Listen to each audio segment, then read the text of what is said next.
खड़ी हो जाती है। एक वर्ष भगवान से विनती करने लगी है, कहने लगी है प्रभु अब ये पुत्री तुम्हारे पास आ रही है, तुम्हारी गोद में आ रही है, क्योंकि अब मैं अपने पति का अपमान बर्दाश्त नहीं कर सकती।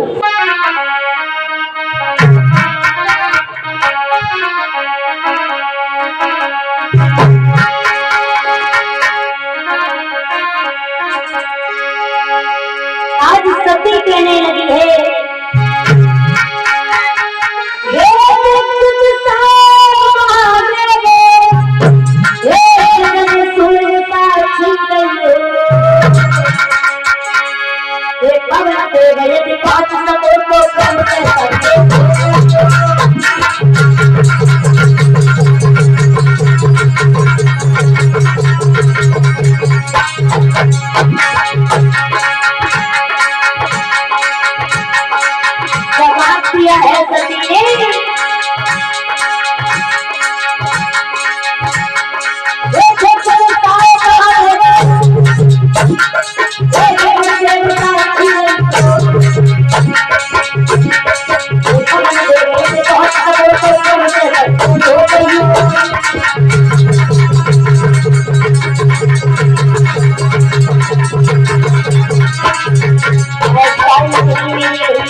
अभी हमसे कुछ भी बर्दाश्त नहीं हो रहा है।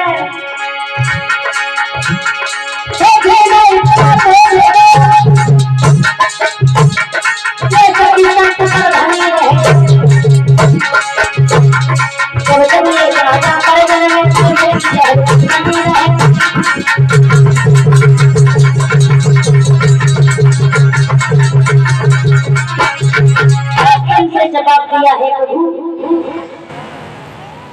आज उसी समय अग्नि भगवान प्रकट हुए। सती ने सभी देवी और देवताओं को प्रणाम किया है हाथ जोड़ करके, और एकदम से जाकर के उसी यज्ञ में कूद जाती है। जब यज्ञ में जाकर के सती कूद जाती है तो सभी लोग वहां खड़े हुए थे,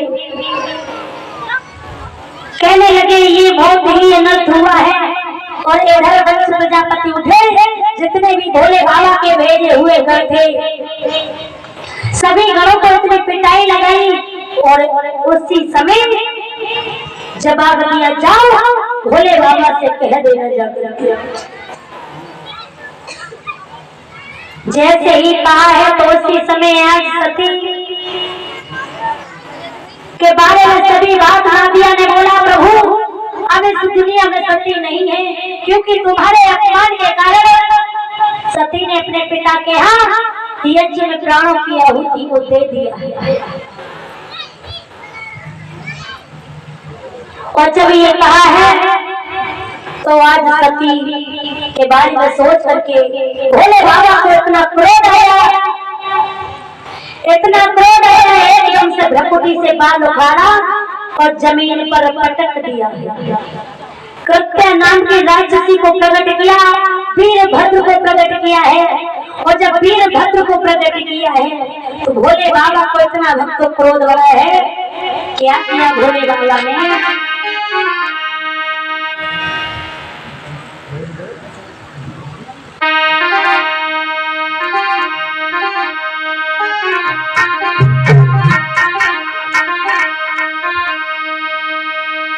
एकदम से भोले बाबा क्रोध में आए और उसी समय क्रोध में आकर के कहा है अरे जटा तुरंत धरनी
आज उसको जैसे ही भोले बाबा को क्रोध आया है तो उसी समय आज भोले बाबा भागे और जाकर के दक्ष के दरबार में पहुंच जाते हैं।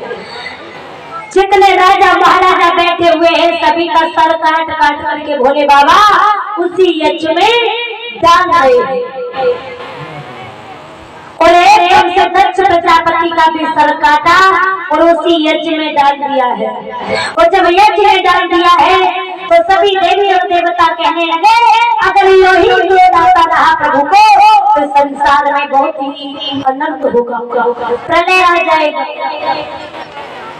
सभी देवी और देवताओं ने भोले बाबा की विनती की। जवाब दिया प्रभु जो होना था वो हो गया, अब तुम क्रोध को शांत करो और इस यज्ञ को पूर्ण होने दो। आज हमको दक्ष प्रजापति बैठे हुए हैं जिनका सर काट करके उसी यज्ञ में डाल दिया था। देवताओं के कहने पर भोले बाबा ने सर को ढूंढाया, जब कहीं पर सर नहीं मिला तो एक बकरे का सर ढूंढा और बकरे का सर जमा दिया है महाराज दक्ष प्रजापति के गर्दन पर। जब बकरे का सर जमा दिया है तो जवाब दिया प्रभु अब तुम अपना यज्ञ पूर्ण कर सकते हो। उसी समय महाराज दक्ष ने अपने यज्ञ को पूर्ण किया और यज्ञ पूर्ण करने के बाद में महाराज दक्ष प्रजापति वन की ओर चले जाते हैं भगवान का भजन करने के लिए। इधर भोले बाबा कैलाश पर्वत पर पहुंच जाते हैं, जाकर के समाधि को लगा लेते हैं। भगवान की बोलिए वृंदावन बिहारी लाल की।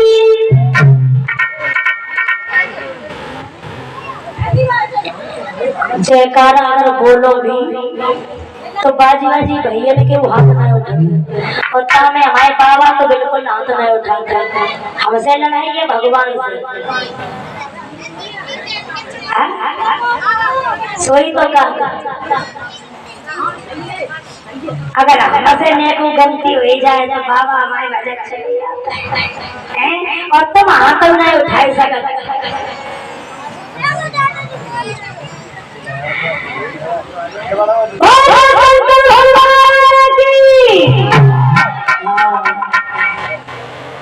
अब एक दो लाइन का भजन बोलेंगे और उसके बाद में सुनेंगे किस तरह से भोले बाबा की शादी हुई।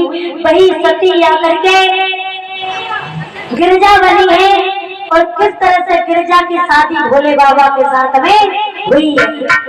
सती ने आकर के हेमांचल के यहाँ पर जन्म लिया, वो भी गिरजा के रूप में। और किस तरह से गिरजा के साथ में भोले बाबा की शादी हुई है। उससे पहले एक छोटा सा भजन बोले।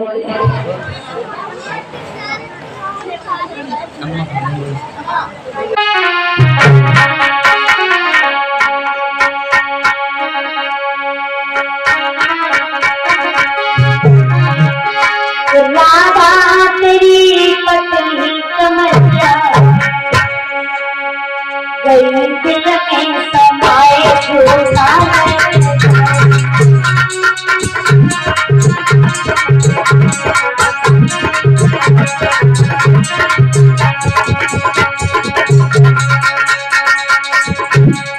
हरी हो जाओ बैठने का राधा तेरी पत्नी कमरिया जो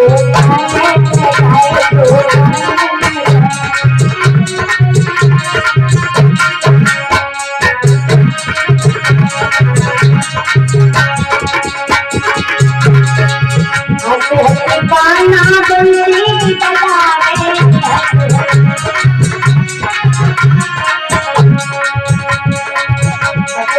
गाना बंसी बजाए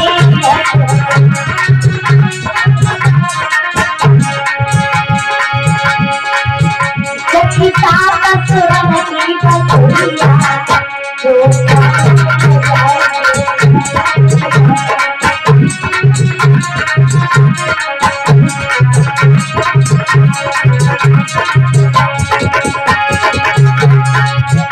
राधा तेरी पत्नी कमरिया